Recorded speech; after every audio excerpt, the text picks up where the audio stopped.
So Gregory Bateson, as many of you may know, began his work in these fields.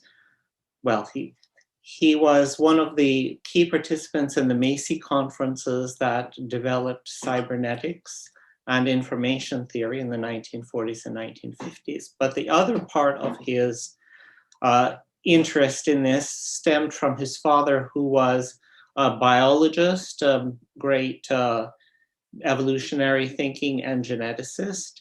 And Gregory Bateson was to say that all his life, these were the kinds of issues that most deeply concerned him, were those of evolution and biology. So this talk focuses on a particular piece that was published in a kind of obscure place. It was published in the CoEvolution Quarterly, which was a publication that was started by Stewart, famous for the Whole Earth Catalog.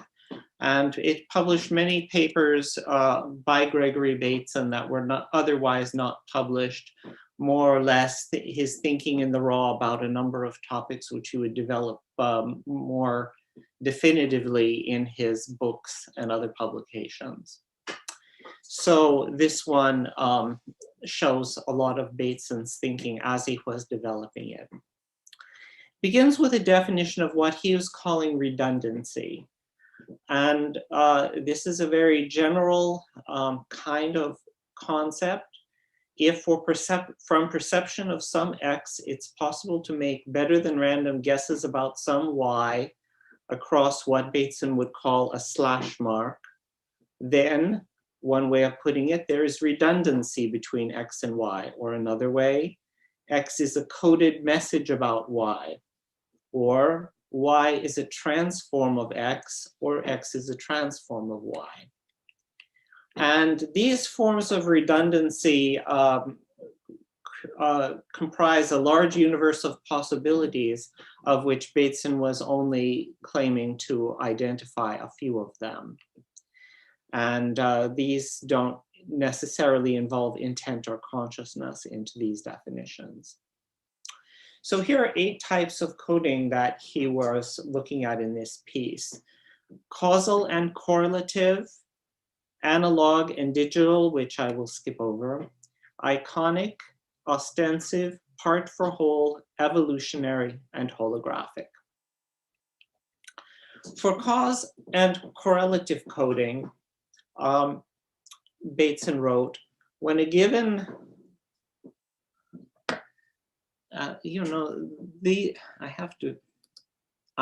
when a given known cause is perceived, its known effect may be expected, and vice versa. Perceiving a known effect, we shall guess that its known cause preceded it. Now, we have to remember here that we are not talking about efficient cause processes which are happening within the organism. We're talking about the semiotics of an organism which, out of habit or some other means, associates one event with another through a perception of cause. And this is related to Peirce's concept of index. And Bateson actually talks about Hume, who was skeptical of the idea of cause and said, well, what we think of as cause is usually only correlation, but this doesn't matter because this is relevant to the particular organism. Going forward to iconic coding, in which Bateson says this is organized into a pictorial or auditory image of the referent. But his first example is rather interesting because it's the footprint of Man Friday in the story Robinson Crusoe. Robinson Crusoe believes he is alone on this island, and then he sees this footprint and knows that there is someone else who lives on that island. So what that means is that Man Friday's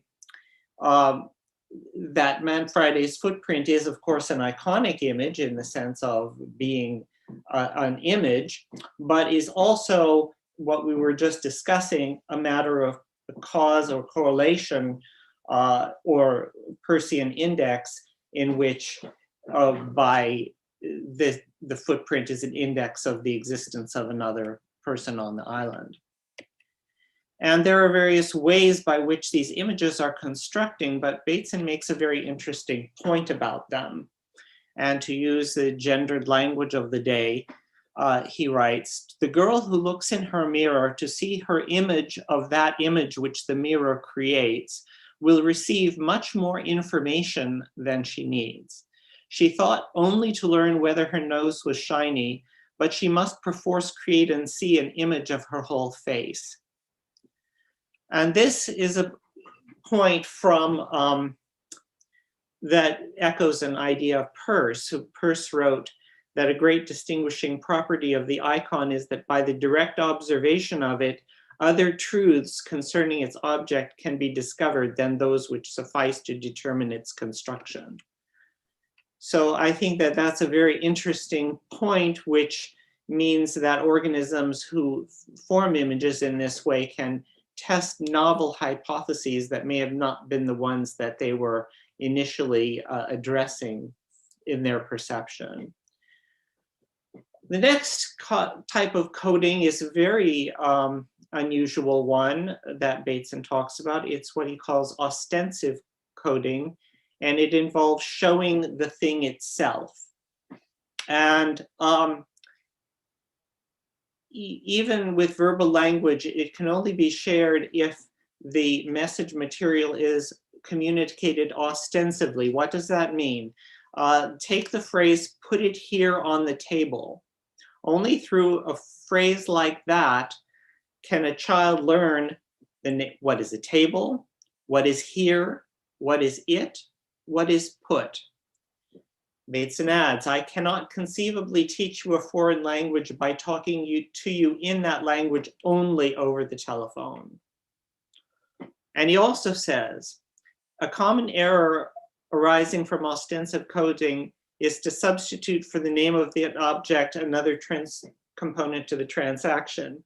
If in a place where no one knows each other's language, I point to the constellation Orion and ask the name of the constellation, I might get the word for finger, or maybe cloud, or maybe sky." And he tells the story of a Greek philosopher, perhaps semi-apocryphal, but in Aristotle, who only pointed to things because, very justifiably, he was skeptical of language and of nouns in particular. So he would only point at what he wanted to talk about. But he was never able, Bateson points out, to point to his reasons for not using words. And that kept him from getting disciples. The next type of coding we're looking at is what Bateson calls part for whole. Now, a simple example of that is the figure of speech synecdoche, where we talk about 6 head of cattle. But more interestingly in Bateson, when we use the part to mention the whole, the part can be a part of action, sequences of action. So the category messages, which are called intention movements in ethology, where you have postures that indicate a larger action sequence or potential action sequence. And here is one that's very stunning, which is that of a threat. Now, the threat has a very interesting structure in Bateson because he points out that the animal does not really want to attack. So it's a part of the attack that's symbolizing the whole, if you like, but it does not necessarily index an attack that's going to happen. In fact, if it's a successful communication, the attack is not going to happen. And this sometimes eventuates in terms of an animal might pause a moment, see your reaction, and only attack you when the reaction is inappropriate, like you didn't react and leave. So in that extent, Bateson uses the phrase a true iconic signal for this kind of baring of the teeth. the preliminary tooth bearing is not arbitrarily related to what it signifies, but it is semi-detached from it because it only means it conditionally. And I see this as a scaffolding in the evolution of the sign. There's a way that this is even related to some of the discussions Bateson uses of paradox, because of things that are and are not simultaneously what they represent. And he writes, we might expect threat, play, which is another example, and histrionics to be three independent phenomena, all contributing to the evolution of the discrimination between map and territory. And he wrote that in a paper in 1954 that's been republished in Steps to an Ecology of Mind. Another set of examples of part for whole coding are rather simpler, and we can see one half of a ball, we can see a trunk and leaves of a tree and guess at the roots, we can hear half a sentence and guess the rest. Somebody studied telephone conversations and said, you know, very often only very small part of the words are actually heard, but they're filled in by the recipient. We abbreviate words to only some of their constituent letters and so on. A very interesting exemplification of Bateson's point of view with redundancy is what he calls evolutionary coding. And he actually says that the information in the shark, there is a coding relationship between the shark and the water, the hydrodynamics of the water in which it lives. Now, there's no information literally about hydrodynamics that's carried in the DNA of the shark, but the shark and the water are nonetheless, because of their relations of fitting together in an ecological sense, become, in that sense, coding of each other. And this can be very complex. For example, in cases of acclimation, if I go up to 10,000 feet, like this person, I might start panting and having heart palpitations. But if I remain for a few days, some kind of acclimatization will happen so that I will be able to develop a better relationship with the mountain environment. And this is related to what we were discussing earlier in terms of habit, which is very key in Bateson as well as Peirce. And in fact, this concept of habit even extends in a way at the population level to eventually genetic adaptation to a new environment. Finally, we're dealing with what is called a holographic type of coding. And this is another term for it might be a gestalt type of coding. So that Bateson is using the examples of a blind person because the idea is that we think that if we see the furniture moved in a room, that we would be able to identify exactly how it happened through our visual memory and our visual creation of images. Now, in the case of a blind person, it's possible that it would only be through the difference that between the room then and the room now would be perceptible, but in a more holographic way. Dealing with his idea of resonating systems, the idea that in resonating systems, there is always some sort of redundancy between all the parts, so that to be able to sense organs that can register change, you can sense the resonant interactions. Now, this is not always easy to read. So he notes that a scanning process is sometimes necessary. He writes that a blindfolded man sitting still in a wood will not usually be able to locate the trees which surround him, even if he makes sound.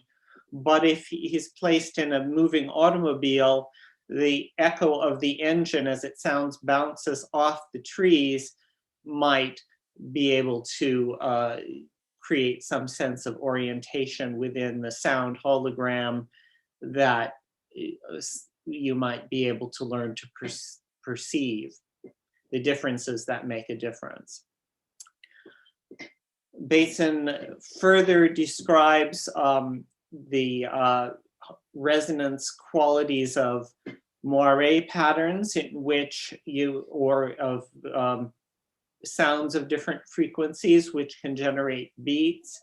When two repetitive systems combine, they generate a third. And so this kind of resonating systems that may exist in neural networks, this was the time when people were talking about the holographic brain, and they may play an important part in information retrieval, maybe even in evolution, morphogenesis, and ecology. And specifically, you move to conclusions, please? Yes, specifically, the perception of play and perhaps threat may be based in terms of the classification of behavior on these kinds of gestalt or resonance sorts of perception as well. And thank you very much. Thank you very much for being on time. And we have time for 2 questions. Whoops. Okay. So please raise your hands.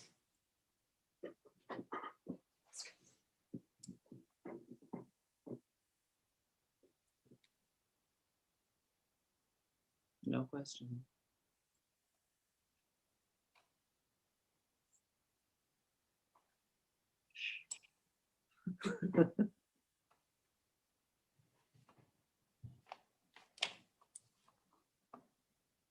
So, Philip, may I ask you, like you mentioned this Gestalt perception. Mm-hmm. Was Bateson in connection with some classics of this movement? Like, for example, it has skipped my mind, but like, of course, like many German biologists and psychologists. I think he was aware of them. I don't think he used them directly. I am using Gestalt as a way of understanding his concept of resonant or holographic communication. He probably would have used those terms in preference to Gestalt, but he was definitely in sympathy with a lot of the Gestalt psychology, and said that he was in sympathy with them. Thanks. And Yogi has a question. Yes. Yeah, Philip, thank you so much for your great presentation. Very interesting. I was interested in especially this question of intention movements, right? These yes. sort of metonymies, right? And especially when you talk about threat and play. Yeah. These sort of moments that are suspending the normal order of things, right? There's much more improvisation. That there seems to be a almost sort of inverse relationship between where intention movements are sort of most visible, or the examples we would give, and the sort of predictable outcomes of them, right? Like in threat and play, these are much less predictable situations than we find in everyday life, such as foraging or mate selection, everyday organism activities. So I'm curious how you see this sort of paradox, right, of the intention movement, but it's also being open-ended, more open-ended. I see it as key because I see it as a kind of, you know, people were talking earlier today about thresholds, or sometimes I talk about, you know, try to borrow Hoffmeyer's term of a semiotic scaffold, that when you see organisms that are engaging in this sort of open-ended behavior, I think that creates a kind of mark of, well, Bateson said the distinction between map and territory, that he means the distinction by the organism of that. That is, if you are a mammal or some other kind of organism that actually, possibly an octopus, that has the ability to engage in this kind of what you're calling open-ended behavior, then that says something about a kind of different level. I want to not say higher because of the discussion today, but a different level of behavior, and more rich in some ways and less determined. It feels like it's less determined. Now the other is not as determined, but we get very caught up in the semiosis of bacteria or within the cell or so on. And there's a sense where there's a kind of additional degree of freedom in the behavior of the kind of animals in particular who are engaging in these kinds of threat behavior, play behavior, and so on. And I see that as a kind of threshold, or if you like, a step in of the evolution of the sign.